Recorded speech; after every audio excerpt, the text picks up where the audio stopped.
Clinical vlog میں خوش آمدید۔ آج کے کلینکل ویلاگ میں ہم بچوں کی ایک بیماری خسرہ کے بارے میں بات کریں گے۔ خسرہ جسے میزلز کہتے ہیں، اس کا ایک اور نام روبیولا بھی ہے۔ اس بیماری کا سبب ایک وائرس ہے جس کو میزلز وائرس یا موربیلے وائرس بھی کہتے ہیں۔ خسرہ ایک وبائی بیماری ہے۔ مریض کے کانسنے اور چینکنے سے وائرس ہوا میں پھیل جاتا ہے اور دوسرے بچوں کو بھی بیمار بنا دیتا ہے۔ خسرے کا وائرس بہت مہلک ہے، اس کی وجہ سے موت بھی واقع ہو سکتی ہے۔ خسرے کے پھیلنے کی شرح 90% تک بتائی جاتی ہے، یعنی خسرے کا شکار ایک بچہ مزید 9 بچوں کو بیمار کر سکتا ہے۔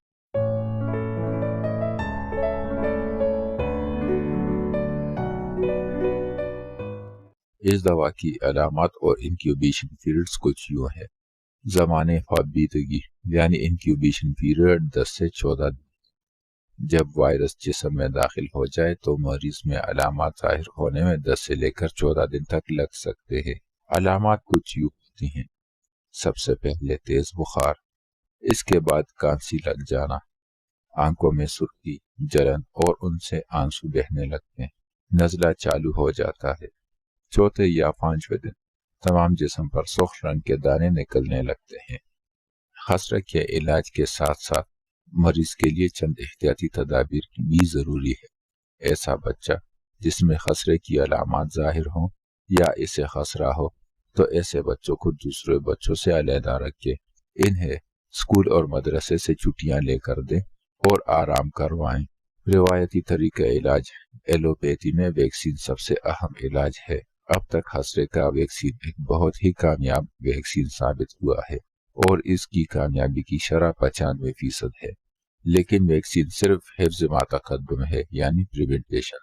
آپ جان چکے ہیں کہ خسرہ ایک وائرل بیماری ہے اور اس کے علاج کے لیے ابھی تک کوئی مخصوص یا ڈیفینیٹو دوا موجود نہیں ہے، بلکہ خسرے کے علاج کے لیے ان دواؤں کی ضرورت پڑ سکتی ہے۔ کانسی کے لیے کف سپریسنٹ، جسمانی دردوں کے لیے انالجیزک، بخار کے لیے اینٹی پائریٹک، خسرے کے دانوں کے لیے اینٹی ریش جیسا کہ کیلیمن لوشن، اور نزلہ علامات کے لیے اینٹی الرجک دوائیں۔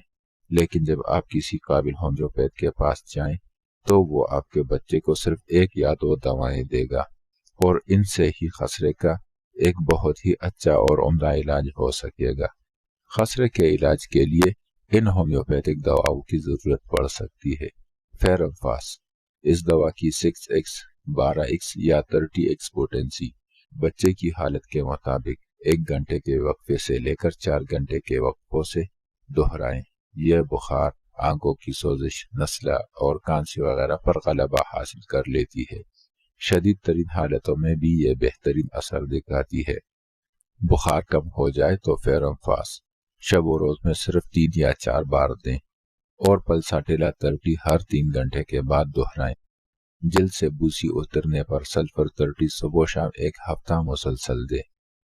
بخار کے بالکل آغاز میں یا بخار کے ساتھ بے چینی اور ڈر ہو تو فیرمفاس روک کر ایکونائٹ نیپلس کا استعمال شروع کروائیں، اور بخار کنٹرول ہو تو فیرمفاس دوبارہ شروع کروائیں، جبکہ سلفر اور پلساٹیلا حسب سابق جاری رکھیں۔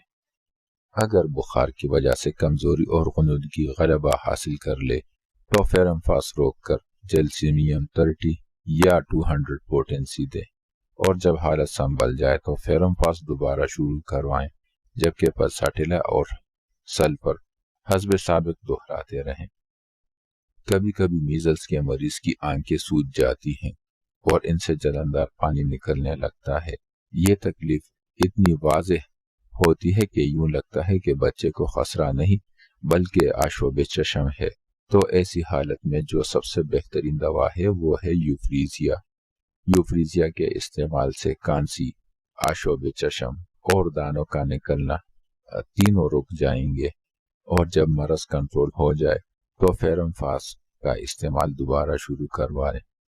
اگر میزلز کے مریض میں سر گرم اور پاؤں ٹھنڈے ہو، بخار اتنا تیز ہو کہ ہذیان ہو جائے، کانسی خشک ہو، آنکھیں بھی ابھی خشک ہوں لیکن لال ہوں، اور بخار کی وجہ سے بچہ چپ چاپ لیٹا رہے، جب بولے تو بے تکا بولے، تو ایسی حالت میں فیرمفاس کے بجائے بیلاڈونا سب سے بہترین دوا ہوتی ہے۔ ایسے بچے جن میں خسرے کے دانے دب جائیں اور انہیں چھاتی میں درد ہوں، کانسی، قبض اور پیاس ہو، تو ان میں برائیونیا ایک مفید دوا ہے۔ برائیونیا کی 30 یا 200 طاقت اس طرح کے کیسز کو مکمل طور پر ٹھیک کر دیتی ہے۔ خسرے کی دواؤں میں آرسینک ایلبم کا بھی بہت اعلیٰ مقام ہے۔ بار بار توڑی پیاس، سخت بے چینی، شدید کمزوری آرسینک ایلبم کی مخصوص علامتیں ہیں۔ حفظ ما تقدم یعنی پریونٹیشن کے لیے بھی ہومیوپیتھی میں خسرے کے لیے دوائیں موجود ہیں۔ اگر کسی گھر میں ایک بچے کو خسرہ ہو جائے یا خسرے کی وبا پھیل جائے تو پلساٹیلا 30 یا موربیلینیم 30 صبح و شام استعمال کریں۔ تو دوستو، کیسا لگا آپ کو آج کا کلینکل ویلاگ؟ اگر آپ کو ہمارا کلینکل ویلاگ پسند آ رہا ہے تو ہمارے ویڈیوز کو لائک ضرور کیجیے اور چینل کو سبسکرائب کرنا بالکل بھی نہ بھولیے۔